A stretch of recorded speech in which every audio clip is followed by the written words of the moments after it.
Okay, sa hello. So, hello sa inyo. Itong vlog na to kaya ako ginawa kasi nawalan ako ng trabaho sa Japan. And syempre, walang trabaho, walang ginagawa. At pag walang ginagawa, marami naiisip. So, naisipan kong talagang magpursiging mag-aral ng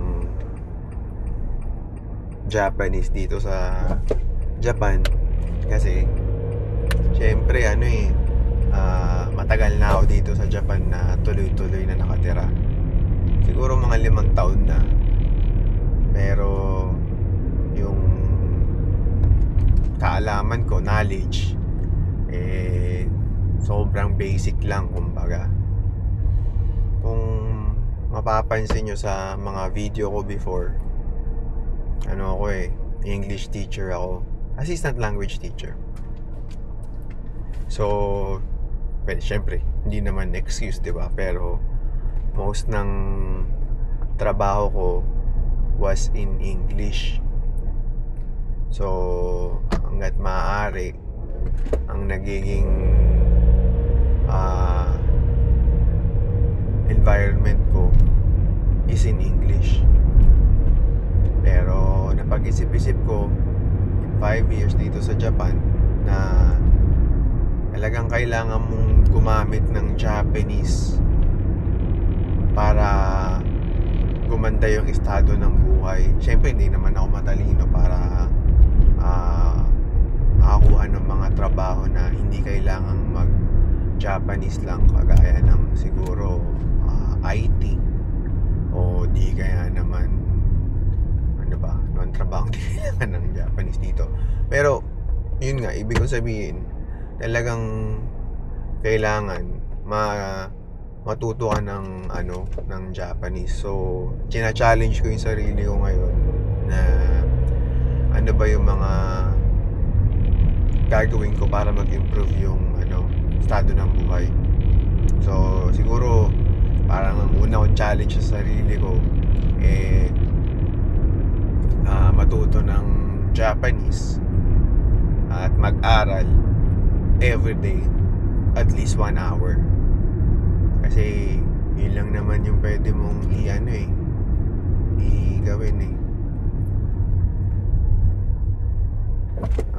yun lang pwede mong gawin para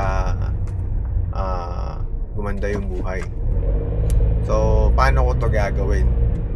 Yun na nga, sabi ko nga sa inyo, English teacher ako. So meron din akong mga idea paano ako matututo ng Japanese. For context, yung knowledge ko sa Japanese, meron naman na, pero mga 1-2% lang talaga. Hindi ako lalagpas sa mga 3-4 na salita, titigil na ako. Tapos exposure din tayo sa language kasi may anak din akong hindi siya half, 1/4, kasi yung wife ko half. So may mga basic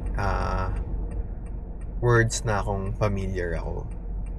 And syempre kaka-research ko kasi dati talaga namang tayo mga Pinoy, ang paborito natin nung mga batang 80s, 90s tayo yung mga Zenki, Dragon Ball, tapos yung Yaiba, ang mga paborito nating mga panoorin na anime. Kaya nahilig din ako sa anime. So may konting idea ako sa mga sa mga salita.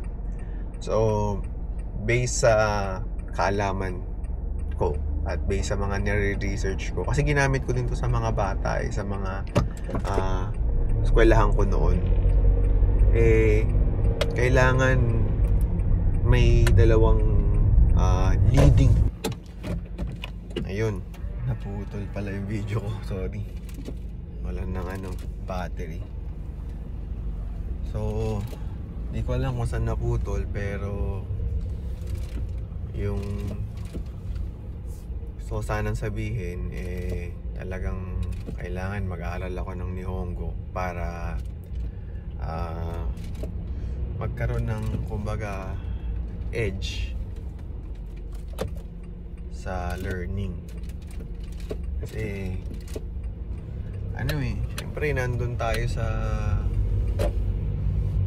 sa bansa na magmamatter talaga kung kahit papano masasabi mo yung gusto mo, may express mo yung gusto mong sabihin, even if hindi connected sa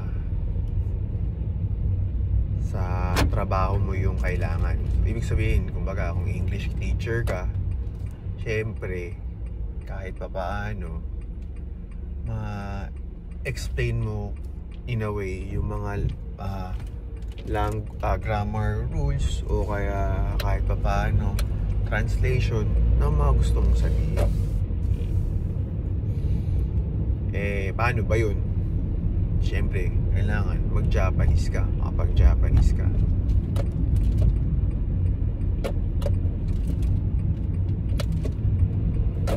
So say for example, paano nga ba ako matututo ng language? So again, kung hindi ko nasabi kanina or hindi na record, kailangan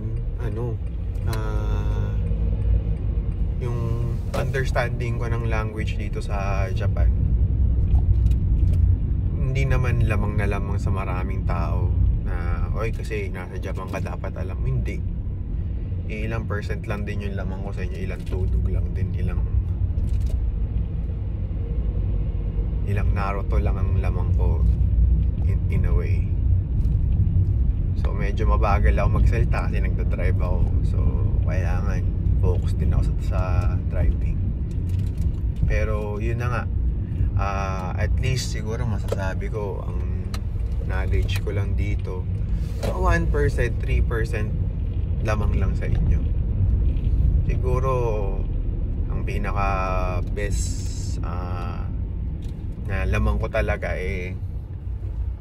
kahit pa paano nakaka-order tayo sa McDonald's ng hapon, kayang daanin sa sa turo-turo. Saka kasi yung pag-order sa McDo dito 1, 2, 3 words lang kung marunong kang makinig sa mga sinasabi ng mga nasa register, kayang-kaya sa opinion ko ha. So ayun, paano tayo matututo ng Japanese? So based sa pakiramdam ko or understanding, hindi ako linguist yung nag-aaral ng language pero based sa experience ko for 5 years dito sa Japan,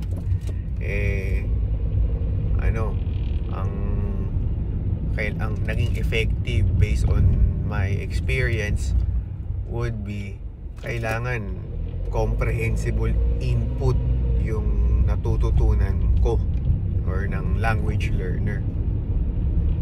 Kasi iba yung nag-aaral ka at iba yung na-acquire mo yung language, yung kumbaga nakukuha mo na lang sa Tagalog. Yun yung challenge ko sa sarili ko. So for habang wala tayong trabaho, i-make sure ko na ma-maximize yung downtime natin na ma-acquire or matutunan yung language kahit papano. So number 1, haba yung video. Number 1, kailangan comprehensible input yung mapupunta sa akin. Ibig sabihin, hindi dapat memorize lang ng memorize. Dapat may naiintindihan mo yung sinasabi sa'yo. Paano yun? Hindi naman white noise yun, di ba? Hindi mo naman maintindihan lahat ng sinasabi. Yun na nga, magsisimula ka rin nga at some point na mag-memorize, pero dapat yung i-memorize mo komprehensibo, kaya iintindihin mo. Hindi ka kasi pwede magsabi ng ito aso to paulit-ulit 10 beses, tapos hindi ka naman medyo focus o wala namang tamang translation na pumapasok sa utak mo. At doon pumapasok sa comprehensible input pumapasok sa sarili natin na dapat may tinatawag na compelling input. So ano ibig sabihin nun? Medyo jargon lahat ng sinasabi mo, idol. Hindi. Yung compelling input, ibig sabihin nun talagang motivated ka at saka may reason ka para matuto. Ano ba yung reason ko para matuto? Siyempre wala nga akong trabaho, tapos kahit pa paano gusto ko mag-improve yung sarili ko na sa pamumuhay ko dito sa Japan. So yun yung compelling reason ko kung bakit ako matututo talaga. So anong gagamitin ko? Last na to, sorry. Anong gagamitin ko para matuto? So based sa mga research ko, sa mga panonood sa YouTube, sobrang daming panonood, kailangan mag-memorize ka. Sabi mo hindi kailangan mag-memorize or yun na nga kailangan mo pa rin magkaroon ng baseline na words, at yung mga words na matututunan mo komprehensibo nga, tsaka medyo talagang kailangan nasa sarili mo, matututunan ko to kahit anong mangyari.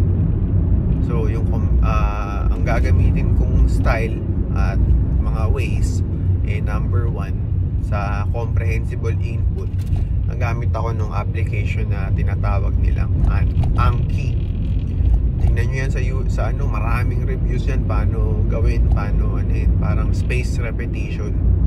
Hindi ko i-explain kung ano space repetition kasi mahirap yun magkakainin yung buong video. Target ko lang sana mabilis lang to pero ginaganaan tayong mag-explain So yun, siguro maglagay din tayo ng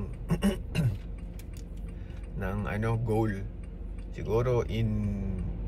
Siguro naman may trabaho na ako in a few months, pero siguro mga half a year tayo mag-aaral ng Nihongo. Basta umabot ako sa point na ma-explain ko yung mga opinion ko, okay na tayo. So number 1, comprehensible input through Anki. Effective. Tapos syempre hindi ito yung day 1 na nag-aaral ako ng Anki. Siguro mga day 4 ko na, day 5. So at least may idea na ako dun sa mga words. Medyo nare-review na rin ako. Pero yung dinownload kong listahan ng Anki, hindi rin basic pa talaga yung naibibigay sa akin na naiintindihan ko, katulad nung Tomodachi, mga ganun. Yun, nagigets ko na yun, nandun na sa listahan yun. Saka senpai, ganun. So kaya nga babaguhin ko yung pangalan ng ng YouTube channel. Kaya siguro nakikita nyo hindi Yamete Senpai, Yamete Kuya, kasi yung tanda na tayo, parang syempre click yung pangalan ng Yamete, diba? Kakanood, diba? So yun lang, update ko kayo in a few weeks, days kung ano yung improvement. Saka kung trip nyo yung mga ganitong content, may mga request kayo na kaya kong gawin dito sa Japan,